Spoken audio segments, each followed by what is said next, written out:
Hi friends! Well, as it was voted by you after my season 12 episode 4 review, today we're doing a video about the exact moment or reason a queen won or lost a lip sync. In this video we will be going over every single lip sync that we've had on Drag Race, excluding the season 12 lip syncs, of course, and the lip syncs where we had 2 winners or 2 losers, and then pointing out the exact thing a queen did that made her lose or win the lip sync. In order to focus on the performance as much as possible and maybe rationalize RuPaul's bird brain moments, we won't be taking into consideration storyline related wins and such, since we've already explored those in the video you can find in your upper right hand corner and in the description below. This video will be done in 4 parts with kind of like a recap of a sort at the end, so technically 5 videos out of 1 topic. Without any further ado, let's begin right away with season 1's lip syncs. The first 2 lip syncs are making my job a little easier because Akasha's opponents, Pork Chop and Tammy respectively, did not know the words and did not really put up a fight. This, mixed with Akasha's incredible performance that's often forgotten due to Pork Chop and Tammy's uncompetitive spirits, resulted in a clear win by Akasha. Akasha's great performance is also forgotten in this next lip sync against Chanel, solely because of a stunt where she jumped up in order to make her headpiece fall off to show the judges' vulnerability. Next up, we have a very controversial lip sync between Jade and Rebecca Glasscock, for which many believe Jade should have won. And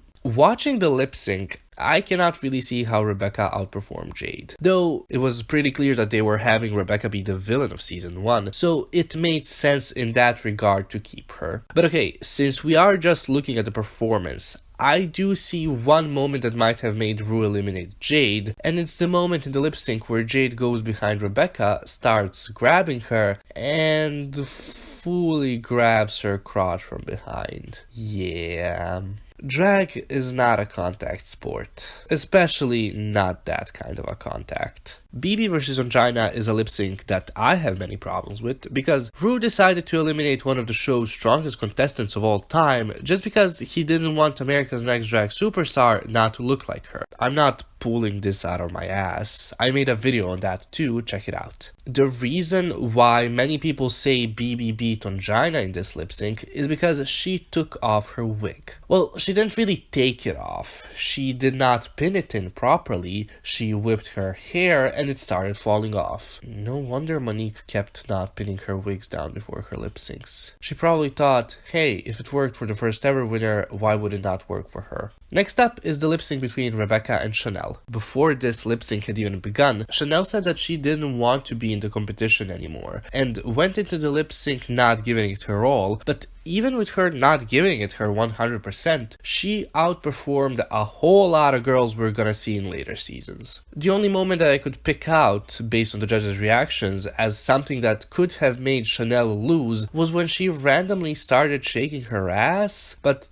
I honestly believe her loss here happened because of her saying she didn't want to be in the show anymore. And lastly, the lip sync between BB and Nina for the crown. If you watched any of my previous videos, you know that we've come to a conclusion that the final lip syncs never matter. Here, let's ignore that and try to figure out how BB beat Nina, or rather the exact moment when that happened. I would take a wild guess and say that it happened when BB, after duck walking in her full-length dress, slid her way underneath and between Nina's legs. The judges really enjoyed that bit. Season 2 had 10 lip syncs, which in quality are much better than the ones in season 1. I would even go as far as saying that season 2's lip syncs didn't have a single screwy result, but to each their own. The first lip sync of the season, between Shangela and Sahara, was insane. Both did great, but keeping Shangela, a complete newbie, over Sahara did not make much sense, and I think that was decided even before the lip sync.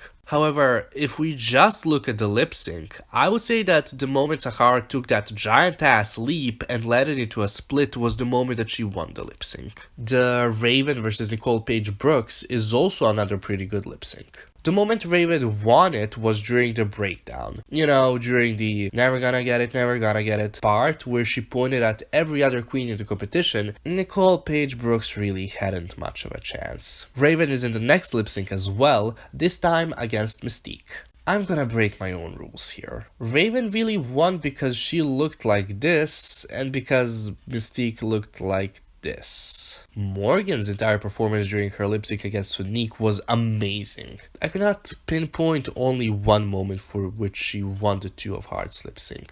Now, for Carry On, we don't even have to guess. We know that Sahara won her lip sync against Morgan because of her split off the stage, which would, 5 seasons later, be replicated by Kennedy Davenport. Sahara's fate was sealed on so many levels when it came to her lip sync against Jujubee. Firstly, Juju got drunk before her performance in the main challenge and then continued on drinking in Untucked to the point of being completely shit-faced by the time the lip sync happened. Her being drunk definitely helped her match the more sleazy feel of the song. But because of this, the producers added a 1-drink limit for Untucked for every future season. Furthermore, Sahara adding pirouettes into her performance officially ended her run on the show. Jessica, similarly to Sahara, just did not match the feel of the song when lip-syncing against Tatiana, being a little too energetic. She heard that it's a disco song and went full-on Wendy Williams on us. Jujubee, the lip-sync assassin of the season, takes out another queen, this time it's Pandora. Pandora was being cute and silly, doing the robot and whatnot, but Juju was still performing the song and being bubbly and funny, especially during the part of the song where the synth kicks in heavily and Juju starts dancing jittery. Jitterily? Nope, one of the two. Tatiana lost her final lip sync against Jujubee primarily because she did not know the words to the song, and even breaking during the lip sync because Juju was just doing too well. And for the final lip sync of the season, the lip sync between Tyra and Raven, I have 2 moments that I think decided the winner of the lip sync. The first one was right at the start, when Tyra started spinning during the intro of the song, with the green and the pink in her outfit mixing lovely while flying around her. And then the second time when she came up to the judge's table and took all the attention away from Raven. We're starting season 3 with the Shangela vs Venus lip sync. This lip sync was very messy. Venus was very messy, pushing Shangela away a couple of times, having a drag isn't a contact sport overture, in general not performing the song but trying to be in the center of attention, and all of these are the reasons why she lost. The Bad Romance lip sync spelled out its winner through the other queen's confessionals, which actually is true with most early seasons lip syncs. We're told who's going to win before the winner is announced. Delta, other than being Raja's friend, commanded the stage, played neither to the judges nor the cameras. She just did her damn job and did it really well. The moment she won that lip sync was when that last chorus of the song started and she just pranced, lip synced, and looked like a boss ass bitch on the stage. The India versus Mimi lip sync, I mean, this drag is not a contact sport. 3rd time's a charm, I guess. Meeting in the ladies' room, also known as Who Thought That This Was a Good Idea, I Just Wanna Talk, is up next. Rewatching this lip sync,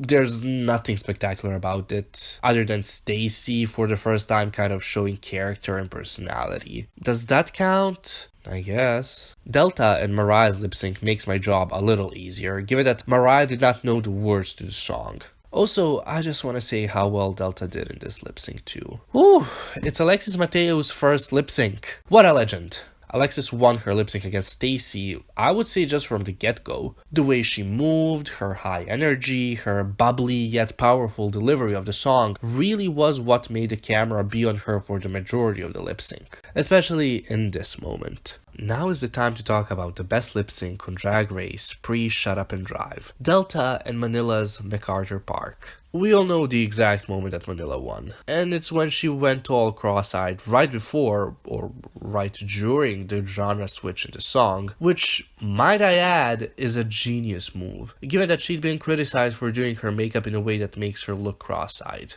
Delta's performance in this lip sync is also amazing. It's such a shame we'll never get to see Delta on an All-Star season. The Shangela vs Carmen lip sync was such a waste of Cher's Believe. No offense to Shangela and Carmen. Imagine if Manila or Alexis or Delta got to do that song. Anyways, the moment Shangela won probably is this amazing death drop. But even if she hadn't done it, she would have won, given that Carmen at that point was completely a nothing in the competition, and she performed as if she was on Valium 24/7. Another great season 3 lip sync is the one between Alexis and Shangela. This being Shangela's third bottom 2 placement, fourth if you include season 2, Alexis would have probably won it regardless, but Alexis was just so angelic in this lip sync. She didn't move from her spot and just delivered the song. Also, and I just realized this when rewatching the lip sync, Shangela took off her wig at some point during the lip sync, but the editors gave the wigless her only a second of screen time because Alexis' performance was just too good. And another great lip sync,